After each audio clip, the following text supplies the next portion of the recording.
नमस्कार, मैं शिवानी मांगवानी स्वागत करती हूं आप सभी का IIMT मीडिया के विशेष कार्यक्रम हिस्ट्री ऑफ द डे में। किंग जॉर्ज पंचम ने आज के दिन रखी थी विक्टोरिया मेमोरियल की आधारशिला। Prince of Wales King George पंचम ने 4 जनवरी 1906 को कलकत्ता में विक्टोरिया मेमोरियल की आधारशिला रखी थी। 1921 में विक्टोरिया मेमोरियल को औपचारिक रूप से जनता के लिए खोला गया था। विक्टोरिया मेमोरियल कोलकाता के प्रसिद्ध और सुंदर स्मारकों में से एक है। इस स्मारक में विविध शिल्प कलाओं का सुंदर मिश्रण है। इसके मुगल शैली के गुंबदों पर सार्वजनिक और पुनर्जागरण काल की शैलियों का प्रभाव दिखाई पड़ता है। विक्टोरिया मेमोरियल में ब्रिटिश राजशाही के तमाम प्रतीकों का बड़ा संग्रह रखा गया है। महात्मा गांधी को ब्रिटिश सरकार ने आज के दिन किया था गिरफ्तार। वायसराय वेलिंगटन के आदेश पर 4 जनवरी 1932 को महात्मा गांधी को गिरफ्तार कर पुणे की येरवडा जेल भेज दिया गया था।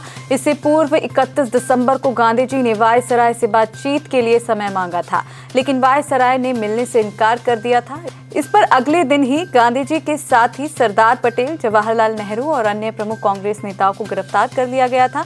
इससे जनता में आक्रोश की लहर फैल गई थी और कांग्रेस को अप्रत्याशित जन समर्थन मिला था। ब्रिटेन से आज के दिन बर्मा को मिली थी स्वतंत्रता। 4 जनवरी 1948 को बर्मा को ब्रिटेन से आजादी मिली थी। जब अंग्रेजों ने भारत पर कब्जा किया तो उनकी नजर बर्मा पर भी पड़ी।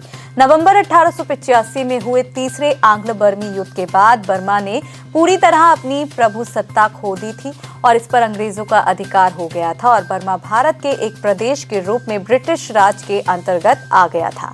1937 से ब्रिटिश सरकार ने बर्मा को भारत से अलग करके एक अलग उपनिवेश के रूप में वहां शासन करना शुरू कर दिया था। महान भौतिक वैज्ञानिक आइजैक न्यूटन का आज के दिन हुआ था जन्म। महान गणितज्ञ और भौतिक वैज्ञानिक सर आइजैक न्यूटन का जन्म 4 जनवरी 1643 को इंग्लैंड में हुआ था। न्यूटन ने गुरुत्वाकर्षण का नियम और गति के सिद्धांत की खोज की थी। न्यूटन के शोध प्रपत्र प्राकृतिक दर्शन के गणितीय सिद्धांत में गुरुत्वाकर्षण एवं गति के नियमों की व्याख्या की गई थी। न्यूटन ने दर्शाया था कि पृथ्वी पर वस्तुओं की गति और आकाशीय पिंडों की गति का नियंत्रण प्राकृतिक नियमों के समान समुच्चय से होता है। इसके लिए उन्होंने ग्रहों की गति के केपलर के नियमों और अपने गुरुत्वाकर्षण के सिद्धांत के बीच निरंतरता स्थापित की थी। आज के लिए बस इतना ही। कल फिर भेंट होगी इतिहास में दर्ज कुछ और महत्वपूर्ण घटनाओं के साथ। तब तक के लिए देखते रहिए और सब्सक्राइब करिए IIMT मीडिया।